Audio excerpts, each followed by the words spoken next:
മാലിന്യമുക്ത നവകേരളം പുതിയ ആശയങ്ങളുമായി മരട് നഗരസഭ. പ്ലാസ്റ്റിക് മാലിന്യങ്ങൾ മൂലം പരിസ്ഥിതിക്ക് സംഭവിക്കാവുന്ന ദോഷവശങ്ങളെ സംബന്ധിച്ചും പ്ലാസ്റ്റിക്കിന്റെയും പുനരുപയോഗപ്രദമല്ലാത്ത സാധനങ്ങളുടെയും ഉപയോഗം പരമാവധി കുറച്ചു കൊണ്ടുവരുന്നതിന്റെയും ആവശ്യകതയെ സംബന്ധിച്ചുള്ള തീമാറ്റിക് സ്റ്റിൽ മോഡൽ നഗരസഭ പ്രദർശിപ്പിച്ചു. നഗരസഭാ കോമ്പൗണ്ടുകളും കുണ്ടന്നൂർ ജംഗ്ഷനിലും ആണ് ഇവ സ്ഥാപിച്ചിരിക്കുന്നത്. പൊതുജനങ്ങൾ വഴിയോരത്ത് ഉപേക്ഷിച്ച പ്ലാസ്റ്റിക് ബോട്ടിലുകൾ ശേഖരിച്ചാണ് ഇവ നിർമ്മിച്ചിരിക്കുന്നത്.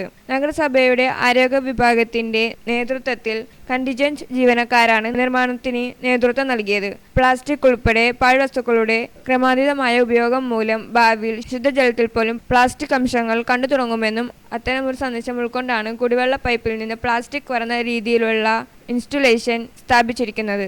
നമ്മുടെ പുഴകളെയും ജലസ്രോതസ്സുകളെയും കടലിനെയും സംരക്ഷിച്ചാൽ മാത്രമേ വരും തലമുറക്ക് ശുദ്ധമായ ഭൂമിയും വെള്ളവും വായുവും കൈമാറാൻ സാധിക്കുകയുള്ളൂ എന്നതാണ് ഇതിന്റെ ഉദ്ദേശ ലക്ഷ്യം.